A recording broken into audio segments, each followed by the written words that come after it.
Okay. So today we will compute the arithmetic mean of all the three data sets. The first data set we have the individual series. The second one is having discrete series, and the third one is having the continuous series or group series. So we'll take an example from both the series, and we will compute the mean of all these things. Okay. So let us take the example for the individual series first. So here the marks of students is given. Students is given.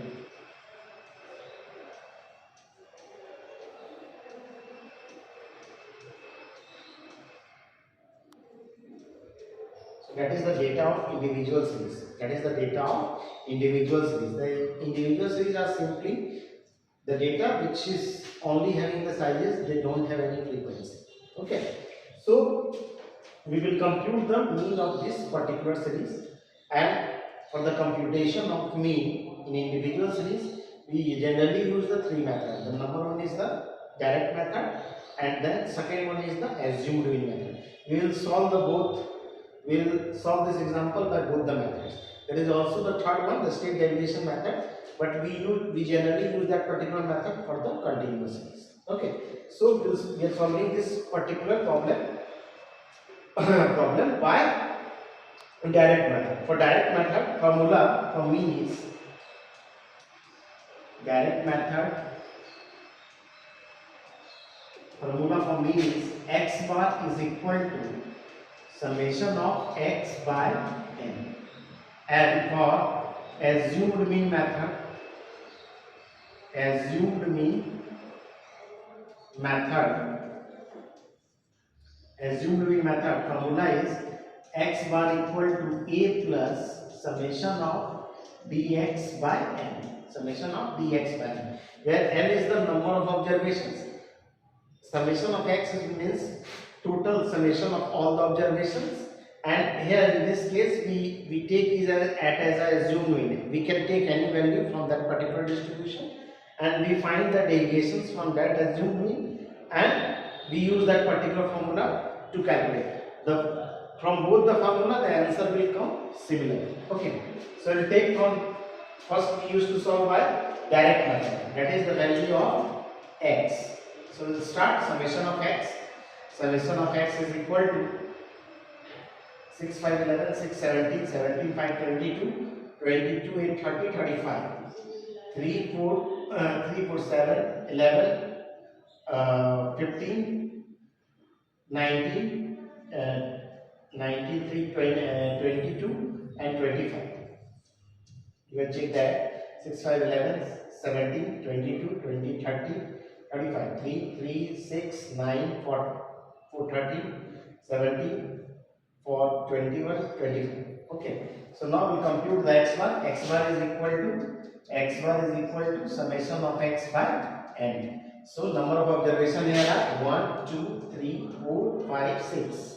Number of observation n is equal to 6. N is equal to 6. So summation of x, that comes around 255 divided by 6. So it will come around 6 42 42.5. X bar is equal to 42. X bar is equal to 42.5. That is by direct method. Suppose if it is a marks, so the mean unit of the mean will become marks. You can't miss the unit here. Okay. Now we use the second formula to compute that is the assumed mean method or shortcut method for the computation of that particular mean. Take any value from the observation as assumed mean. Let us take smallest one. Let us take that as smallest value, that is as assumed mean a. Okay. Now the first thing we need to find the deviations. Dx is equal to nothing but x minus a.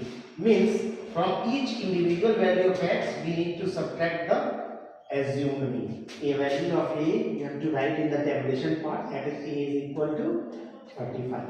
Now minus 36 minus 35 1, 35 minus 35 0, 46 minus 35 11, 45 minus 35 10, 48 minus 35 how much 13, 45 minus 35 10. Now summation of dx is equal to, summation of dx is equal to how much 235 2,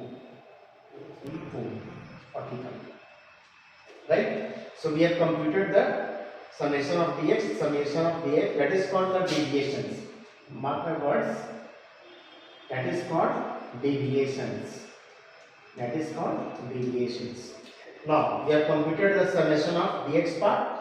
Now we will compute the by the formula of assumed mean method, we will compute the mean. So x bar is equal to how much? What is the value of A? A you have taken 35.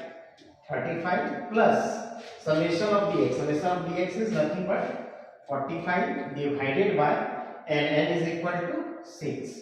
So it is coming around 35 plus, that is come around, it will come 7.5.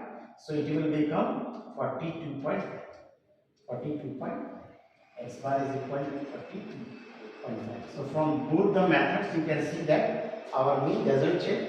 Now one thing is, as one thing you are taking as shown that in case of assumed mean method, you have assumed the mean value, assumed mean value more than actual value. Suppose that if you have chosen 46 or 45, which is more than actual value, then the summation of deviations part will come negative.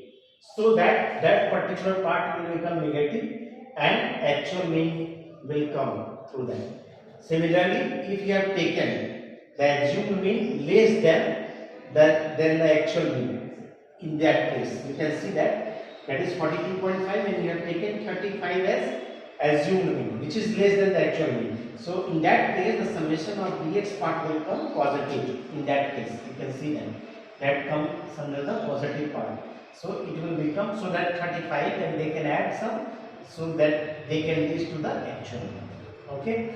So friends, in next class we will go for the computation of mean by direct and shortcut in case of discrete series, and thereafter we will go for the continuous series.